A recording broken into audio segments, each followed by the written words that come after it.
Fala galera, meu nome é Camila Cross. Hoje eu vou responder perguntas que vocês mandam na caixinha dos stories. Perguntas referentes a processo seletivo e também a quem já está estagiando. Só tem um adendo. Eu não sei quais são as perguntas porque o Ricardo separou todas elas e ele vai me falar aqui de surpresa, de supetão, e eu vou responder aqui com vocês. E vamos lá para a primeira pergunta. Primeira pergunta, mas antes já senta o dedo aí no like, se inscreve no canal. E a pergunta é: loucura sair da CLT para fazer estágio na área que está estudando? Só para contextualizar quem não tá familiarizado com o termo CLT, a diferença de estágio para CLT é simples. Estágio, você não tem um vínculo trabalhista com a empresa, enquanto CLT sim. E você trabalha 8 horas, você realmente é um funcionário da empresa, tem todo ali a parte burocrática. Tem mais algum complemento para CLT? Carteira assinada. Carteira assinada. Sabia que eu já tive carteira assinada como um estágio?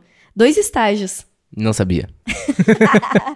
Curiosidades da Camila. Mas vamos lá para a resposta. Quando a gente fala de estágio, não é simplesmente um trabalho para quem é universitário, para quem tá naquela fase da faculdade. O estágio, a gente vê que é uma porta de entrada para você entrar nas melhores, maiores, nas empresas mais fodas do mercado. Por quê? Quando a gente fala de estágio, as expectativas são muito baixas. Basicamente, querem que você, de fato, tenha vínculo ativo com a faculdade e, no mínimo, que você tenha determinados requisitos para conseguir executar aquela vaga. E quando a gente fala de CLT, as expectativas são muito mais altas. Quando você vai mudar de uma empresa para outra, normalmente eles querem que você já tenha determinados conhecimentos, que já tenha executado determinados projetos, que de fato tenha resultados tangíveis para fazer sentido você entrar naquela empresa e agregar. E às vezes até experiência na área específica também, né?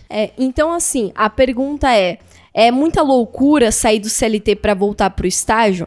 Cara, quando a gente fala de estágio, é uma visão muito mais de longo prazo. Tudo bem que você vai dar um passo para trás, mas é aquele famoso passo para trás para dar um empurrão.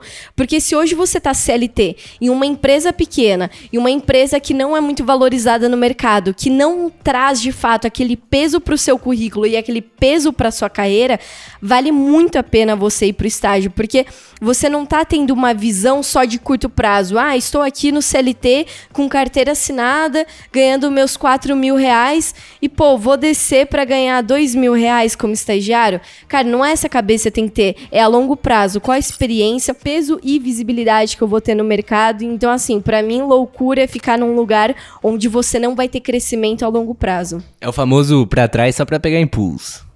Próxima pergunta. Como respondeu? Você está participando de outros processos seletivos? O Boninho tá diferente.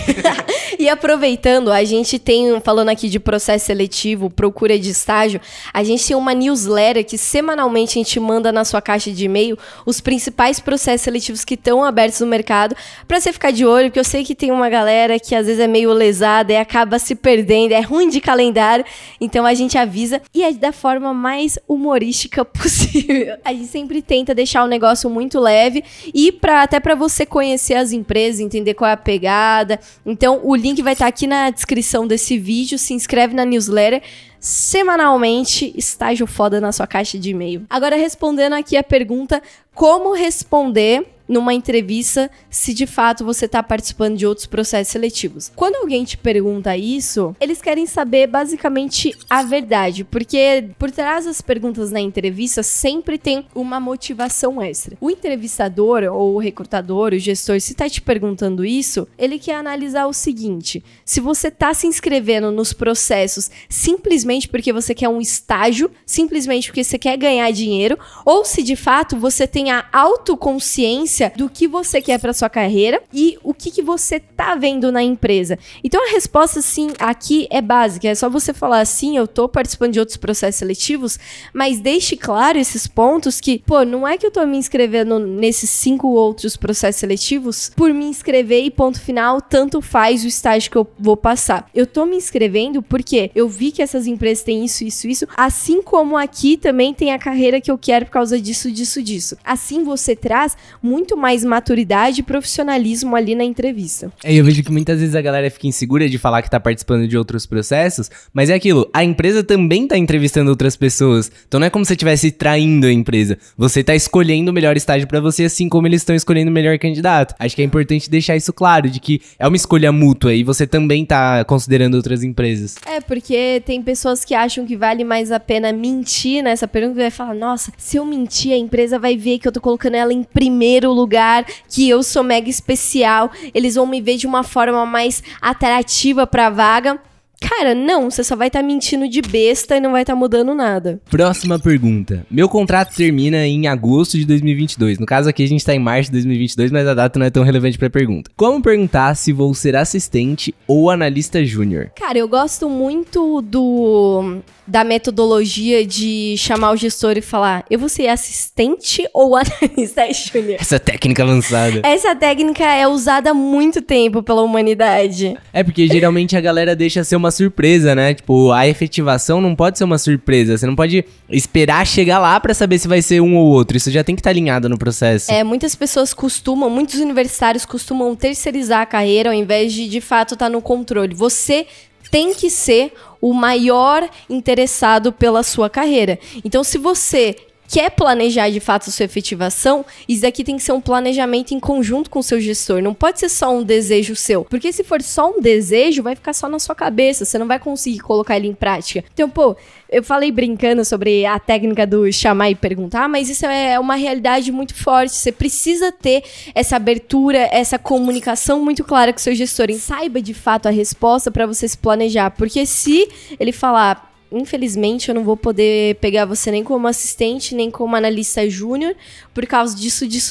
E aí, vocês juntos conseguem montar uma estratégia, ou se você entender que o gestor não tá do seu lado, você consegue montar uma estratégia solo para você mudar de área ou de empresa. Mas como o Ricardo falou, a sua efetivação nunca e jamais pode ser uma surpresa, porque senão você não tá no controle aí da sua carreira. Pergunta seguinte. Como lidar quando na dinâmica em grupo tem aquela pessoa que não dá abertura pra falar suas ideias? Aquela pessoa chata pra caramba que ninguém suporta na dinâmica. O corno que atrapalha. O corno. Assim, na dinâmica, eu vejo que os candidatos têm muito medo porque você tá trabalhando em equipe com pessoas completamente distintas de você, muitas vezes, ou você nunca viu na vida e não sabe como que aquela pessoa trabalha, como que fala. Você tem muito medo de ser grosseiro, de passar por cima das pessoas. Você fica muito receoso. Eu vejo que essa é a etapa que mais dá medo nos candidatos. Mas deixa eu te falar uma coisa. Quem tá analisando a dinâmica consegue perceber claramente quem é o pato. O que é o pato aqui? Sabe quando...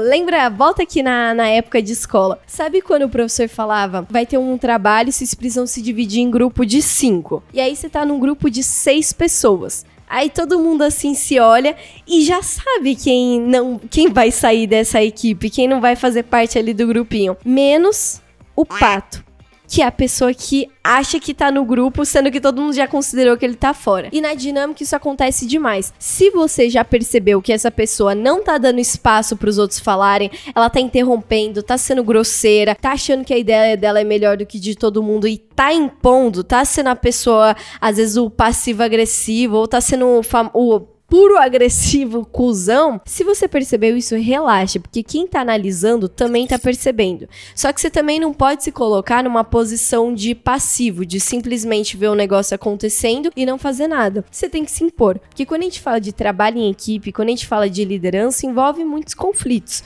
O objetivo final da dinâmica é resolver um case. Se para resolver um case, você vai ter que dar uma dura, você vai ter que interromper a pessoa e falar, ó, segura aí sua onda, cara, se for contemplar ali o case, você não estiver falando de uma forma extremamente grosseira, vai fundo. Mas relaxa que essa pessoa tá sendo totalmente mal vista. Mal vista. Próxima pergunta. Ficar na empresa que tem oportunidade de crescimento ou ir pra quem paga mais? É aquilo que eu falei na outra resposta. Você tem sempre que olhar a sua carreira a longo prazo. Então você precisa entender, se você quer ser um profissional de referência, se você quer ser um profissional muito valorizado, muito requisitado, muito valioso, você precisa entender o que vai fazer mais sentido para sua carreira, o que vai pesar mais, quais são os tipos de experiência. Vamos imaginar que essa empresa que você tá hoje tem potencial de crescimento? Cara, ela não tá tão inovadora com relação ao mercado, ela não se adapta tanto, é uma empresa muito mais estagnada, uma empresa que não tá em movimento com o mercado. Pô, legal você crescer nela. Se é seu objetivo crescer nela, tranquilo. Mas se você quiser fazer mudanças a longo prazo, mudanças horizontalmente, verticalmente mais pra frente, será que o peso dessa empresa vai ser relevante pra você? E essa resposta que eu tô dando vale pras duas aqui, tanto pra empresa que paga mais, quanto pra empresa que tem potencial de crescimento.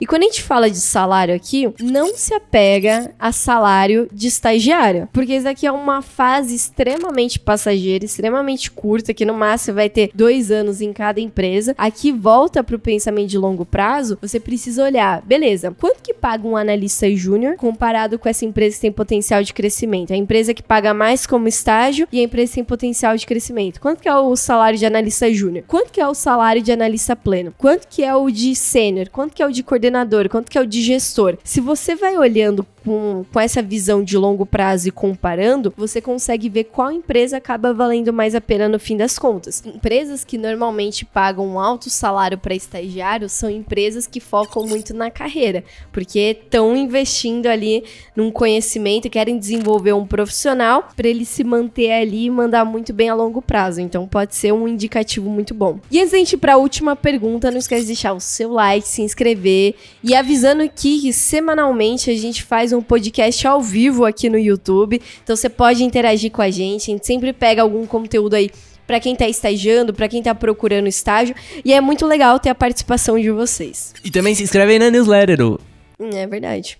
Última pergunta agora, hein, Camilinha? Quais as características esperadas de um estagiário nos primeiros meses de estágio? Quando a gente fala dos primeiros meses do estágio, aqui você é o estagiário júnior. É aquele estagiário que chegou, tá perdidão, não sabe o nome de ninguém, não sabe quais são as atividades, não sabe nada sobre a área e sobre a empresa. Às vezes nem o que a empresa faz, não sabe nem o produto da empresa. Nem o que a empresa faz. Eu já fui essa estagiária. Então aqui, no começo, as características que estão esperando de você é basicamente que você esteja interessado, curioso e com vontade de aprender, justamente porque você não conhece absolutamente nada nem ninguém. Então aqui você precisa ter essa pegada de não ficar esperando simplesmente todo mundo jogar as coisas no seu colo, pegar na sua mão e falar, ai, vem conhecer isso, vem conhecer isso.